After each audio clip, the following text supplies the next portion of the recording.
Hello friends, आपका स्वागत है हमारे यूट्यूब चैनल पर। तो आप हमारे यूट्यूब चैनल को सब्सक्राइब और लाइक कर देना, ठीक है। तो फ्रेंड्स, आज हम पढ़ेंगे प्रकाश संश्लेषण को प्रभावित करने वाले कारक, ठीक है फ्रेंड्स। तो प्रकाश संश्लेषण को प्रभावित करने वाले दो कारक होते हैं, वह कारक तथा आंतरिक कारक। वह कारक जो पौधे को बाहर रहकर ही प्रभावित करता है, ठीक है, और आंतरिक कारक जो पौधे के अंदर रहकर प्रकाश संश्लेषण को प्रभावित करता है। तो वह कारक, इसमें वे कारक आते हैं जो पौधे के बाहर रहकर ही इस क्रिया को प्रभावित करते हैं। इसमें प्रमुख निम्नलिखित हैं, जैसे प्रकाश संश्लेषण को प्रभावित करता है। CO2 कार्बन डाइऑक्साइड प्रकाश संश्लेषण को प्रभावित करता है। तापक्रम, यह भी प्रकाश संश्लेषण को प्रभावित करता है। पानी, यह भी प्रकाश संश्लेषण को प्रभावित करता है, ठीक है। तो देखते हैं प्रकाश कैसे प्रकाश संश्लेषण को प्रभावित करता है। तो प्रकाश की तीव्रता बढ़ने से प्रकाश संश्लेषण की क्रिया की दर बढ़ जाती है, लेकिन बहुत तीव्र प्रकाश होने पर यह क्रिया रुक जाती है, ठीक है फ्रेंड्स। तो जब प्रकाश की तीव्रता बढ़ती है तो प्रकाश संश्लेषण की क्रिया की दर भी बढ़ जाती है, लेकिन अगर प्रकाश बहुत अधिक तीव्र का होगा तो वह क्रिया रुक जाती है, ठीक है फ्रेंड्स। अब देखते हैं कार्बन डाइऑक्साइड किस तरह प्रकाश संश्लेषण को प्रभावित करती है।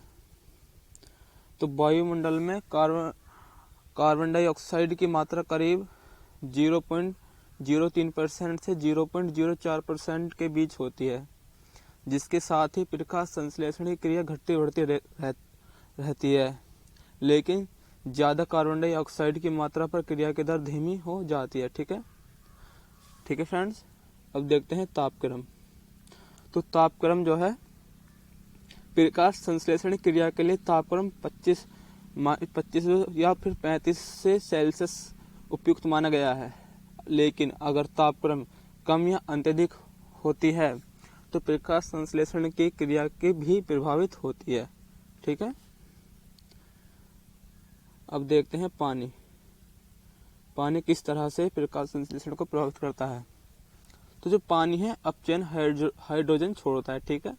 तो पानी उसको हाइड्रोजन छोड़ता है, इसीलिए इसकी मात्रा कम मात्रा में ही आवश्यकता होती है, ठीक है। पानी होता है वो अपचयन हाइड्रोजन छोड़ता है, इसीलिए इसकी मात्रा पौधे में कम होती है, आवश्यकता होती है, ठीक है। लेकिन अत्यधिक कम होने पर स्टोमेटा के बंद होने के कारण कार्बन डाइऑक्साइड का विसरण प्रभावित होता है, ठीक है। स्टोमेटा का मतलब समझ लिए कोई दरवाजा है, ठीक है, जिससे प्रकाश संश्लेषण की दर घट जाती है, ठीक है। अब देखते हैं ऑक्सीजन। तो जो ऑक्सीजन सीधे प्रकाश संश्लेषण को प्रभावित नहीं करती है, परंतु यह देखा गया है कि वातावरण में O2 की सांद्रता बढ़ने पर प्रकाश संश्लेषण की दर कम हो जाती है, ठीक है फ्रेंड्स। अब देखते हैं आंतरिक कारण।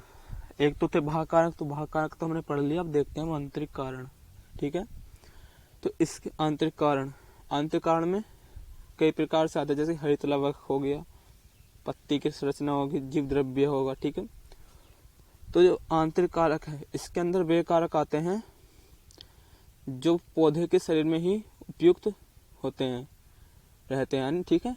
इसके अंदर जो आंतरिक कारक है, उसके अंदर वे कारक आते हैं जो पौधे के अंदर ही होते हैं, जो उसको प्रभावित करते हैं, ठीक है, जो कि निम्नलिखित है। हरित लवक, पत्ती की रचना, जीव द्रव्य कारक।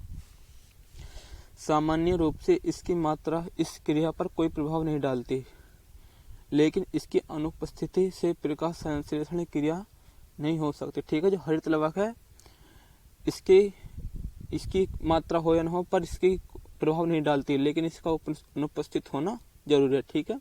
मान लीजिए कुछ वस्तु बना रहे हो, उसमें कुछ चीज कम उपयुक्त की होती है और कोई बहुत ज्यादा उपयुक्त की होती है, ठीक है।